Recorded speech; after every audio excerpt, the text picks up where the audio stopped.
राजस्थान के दक्षिणी भाग में एक गहरा जंगल था जिसे लोग काला वृंदावन के नाम से कांपते हुए बुलाते थे। ये नाम सुनते ही गांव वालों की रूह थर्रा उठती थी। ऐसा माना जाता था कि जो कोई भी उस भयावह जगह पर कदम रखता वो कभी लौटकर नहीं आता। वहां की हवाओं में दबी हुई सिसकियों की भयानक आवाजें गूंजती थी और रात के डरावने अंधेरे में एक सफेद साड़ी में लिपटी हुई रहस्यमयी औरत की धुंधली परछाई पेड़ों के बीच मंडराती हुई दिखाई देती थी।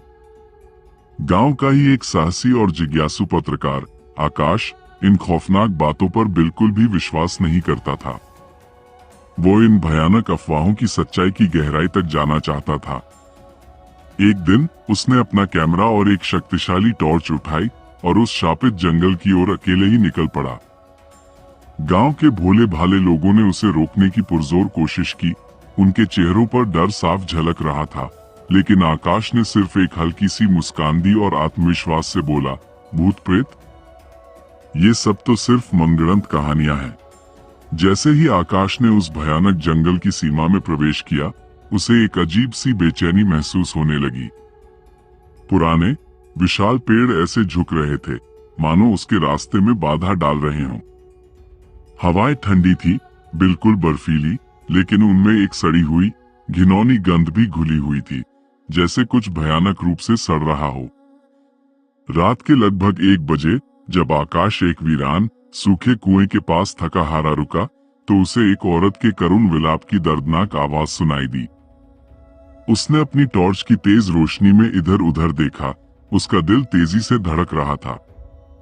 तभी उसकी नजर एक सफेद साड़ी पहने हुए एक भयानक आकृति पर पड़ी, जो एक पुराने मुड़े हुए पेड़ के नीचे बैठी हुई थी। उसका चेहरा घने काले बालों से पूरी तरह ढंका हुआ था, जो जमीन तक फैले हुए थे। मैडम, आप इतनी रात में यहाँ अकेली क्या कर रही हैं? आकाश ने डरते हुए, लेकिन फिर भी अपनी पत्रकारिता की उत्सुकता को दबा नहीं सका, पूछा। उस भयानक औरत ने धीरे धीरे अपना सिर उठाया। उसकी आंखें खून से लाल थी, मानो किसी भयानक आग में जल गई हो, और उसका चेहरा बुरी तरह जला हुआ था, भयानक निशान लिए हुए। उसने अपना सिर एक अजीब असहनीय कोण पर घुमाया और एक डरावनी घुटी हुई आवाज में कहा, तू यहाँ क्यों आया है? क्या तू मेरे शाप को खत्म करने आया है? आकाश बुरी तरह डर गया, उसका खून जम गया। वो अपनी जान बचाने के लिए अंधाधुंध भागने लगा, लेकिन उसके चारों ओर का जंगल घूमने लगा, दिशाएं भ्रमित हो गईं। हर तरफ जहां भी वो देखता, वही भयानक औरत खड़ी थी। उसकी जली हुई आंखें उसे घूर रही थी। अगले दिन जब गांव के कुछ हिम्मत वाले लोग डरते डरते जंगल के बाहरी इलाके में पहुंचे, तो उन्हें आकाश बेहोश पड़ा मिला। उसका शरीर ठंडा था। उसके कांपते हुए हाथों में एक पुरानी पीली पड़ चुकी डायरी कसकर पकड़ी हुई थी। गांव के बूढ़े और ज्ञानी लोगों ने उस रहस्यमयी डायरी को खोला और पढ़ा, और तब उस भयानक काला वृंदावन का सदियों पुराना राज सामने आया। 200 साल पहले उसी घने जंगल में एक बेचारी औरत, जिसका नाम चंद्रिका था, को गांव के क्रूर और अंधविश्वासी लोगों ने बेरहमी से डायन कहकर जिंदा जला दिया था।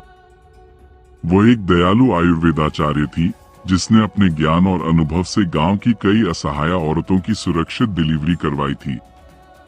लेकिन जब गांव के एक शक्तिशाली ठाकुर की पत्नी की दुर्भाग्यपूर्ण मृत्यु हो गई, तो सारा झूठा इल्जाम उस बेचारी चंद्रिका पर मढ़ दिया गया। गुस्से और अज्ञानता से भरे हुए लोगों ने उसे पकड़ लिया और उसी जंगल में एक भयानक आग में झोंक दिया। उसे तड़पता हुआ मरने के लिए छोड़ दिया।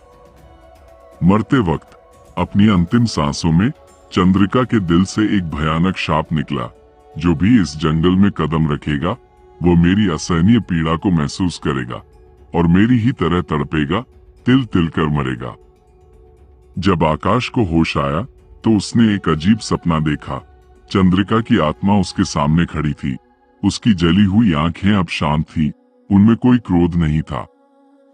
उसने आकाश से धीमी दर्द भरी आवाज में कहा, अगर तू सच में मुझे इस भयानक बंधन से मुक्त करना चाहता है, तो मेरी जली हुई हड्डियां उस सूखे कुएं से निकालकर पवित्र गंगा नदी में विसर्जित कर दे। तभी मुझे शांति मिलेगी। आकाश ने अपनी जान की परवाह किए बिना एक बार फिर उस भयानक जंगल में प्रवेश किया। उसका दिल डर से कांप रहा था, लेकिन उसकी आत्मा में एक अजीब सी करुणा और दृढ़ संकल्प था। बड़ी मुश्किलों और भयानक दृश्यों का सामना करते हुए वह आखिरकार उस पुराने कुएं तक पहुंचने में कामयाब रहा और चंद्रिका की जली हुई हड्डियां निकालने में सफल हुआ। जैसे ही वह पवित्र गंगा घाट पहुंचा और उसने उन अस्थियों को श्रद्धापूर्वक नदी में विसर्जित किया, अचानक एक जोरदार तूफान उठा। आकाश में भयानक गर्जना हुई और पूरा आसमान खून की तरह लाल हो गया। फिर धीरे धीरे एक शांत और दिव्य प्रकाश फैला और एक सुंदर, शांत और मुस्कुराती हुई स्त्री की आत्मा आकाश के सामने प्रकट हुई, चंद्रिका। उसने अपनी आंखों में कृतज्ञता के आंसू लिए हुए कहा, धन्यवाद हे दयालु मानव, तुमने मुझे मोक्ष दिलाया। उस भयानक दिन के बाद से वह डरावना जंगल हमेशा के लिए शांत हो गया। अब वहां न तो किसी के रोने की भयानक आवाजें गूंजती थी, न पेड़ रहस्यमय तरीके से हिलते थे, और न ही हवा में वो सड़ी हुई घिनौनी गंध आती थी। गांव के लोगों ने उस जगह पर एक पवित्र मंदिर बनवाया, चंद्रिका देवी का मंदिर, उस बेचारी आत्मा को सम्मान देने के लिए जिसे अन्याय का शिकार होना पड़ा था। आकाश ने उस अविश्वसनीय और हृदय विदारक घटना पर एक मार्मिक किताब लिखी। डायन नहीं, देवी थी, और वो रातों रात पूरे देश में एक प्रसिद्ध और सम्मानित लेखक बन गया। लेकिन कुछ पुराने लोग आज भी फुसफुसाते हैं कि अमावस्या की काली रात में अगर कोई ध्यान से सुने तो उस शांत जंगल में एक औरत की हल्की मधुर हंसी फिर से गूंजती हुई सुनाई देती है, मानो वो अपनी मुक्ति का उत्सव मना रही हो। तो दोस्तों, आज की कहानी यही खत्म होती है। उम्मीद है इसने आपकी रातों की नींद थोड़ी और उड़ा दी होगी। क्या आपके रोंगटे भी खड़े हो गए थे? हमें नीचे कमेंट में जरूर बताना।